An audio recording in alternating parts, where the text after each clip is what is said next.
Eteen. Yok yok yok.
We got caught up in the moment, I could barely even breathe. We were tearing each other down, didn't even think about it.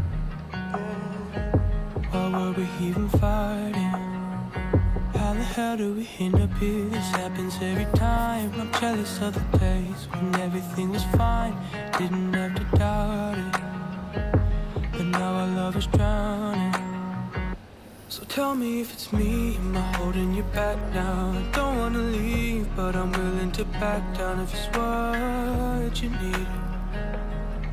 For me to leave out of love for you. Leave out of love, when love brings you back around, I'll be here. Funny how the people in my life that mean the most are the first ones I hurt. And the last I ever showed, I really care about him. And I know that that's a problem.